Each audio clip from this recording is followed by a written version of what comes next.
அனைவருக்கும் வணக்கம். பண்டைய காலங்களில் நமது பாரத தேசம் பல அசுர அரக்கர்கள் பொதுமக்களை துன்புறுத்தி வந்தனர். தேவர்களின் பிரார்த்தனையால் முருகப்பெருமான் கங்கையில் பிறந்து தமிழகத்துக்கு வந்து ஆண்டியாகி ஔவையாரிடம் தமிழ் கற்று ஞான பண்டிதராகி ராஜமுருகனாகி மக்களையும் தேவர்களையும் காக்க தாயார் பார்வதி தேவியிடம் தைப்பூசம் அன்று வேல் பெற்று கொண்டார். அப்பொழுது முருகப்பெருமானுக்கும் சிவபக்தனான அசுரன் தாரகாசுரனுக்கும் யுத்தம் நடந்தது. அந்த யுத்தத்தில் சௌராஷ்டிர துவாரகை கிருஷ்ணன் முருகப்பெருமானுக்கு யுத்த ஆலோசனை உதவி புரிந்தார்.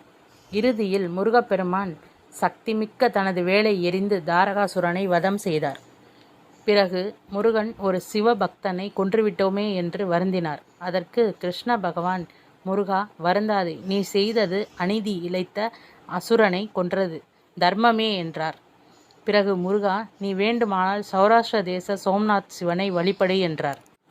முருகப்பெருமானும் சௌராஷ்டிர தேச சோமநாதரை வழிபட்டு காம்பே வளைகுடா அரபிக்கடலில் ஒரு சிவலிங்கத்தை பிரதிஷ்டை செய்து வழிபட்டார். அது ஸ்தம்பேஸ்வர மகாதேவ ஆலயம் என்று குஜராத் பரோடா மாவட்டத்தில் உள்ளது. முருகனால் பிரதிஷ்டை செய்யப்பட்ட இந்த லிங்கம் காலை மாலை கடல் உள்வாங்கி பிறகு கடலில் மூழ்கிவிடும் அதிசயமாகும்.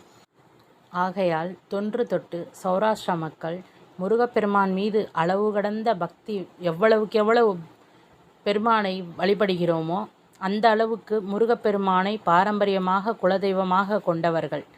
தமிழ் மக்கள் முருகனுக்கு காவடி எடுப்பதைப் போல சௌராஷ்டிரா மக்கள் முருகனுக்கு கிருத்திகை சஷ்டி விரதம், சோமவார விரதம் அனுஷ்டிப்பார்கள். தாரகாசூரனை வதம் செய்த பிறகுதான் சகோதரன் சூரபதுமனை திருச்செந்தூரில் சூரசம்ஹாரம் செய்து இந்திரனின் மகள் தேவயானையை திருமணம் செய்தார் முருகப்பெருமான்.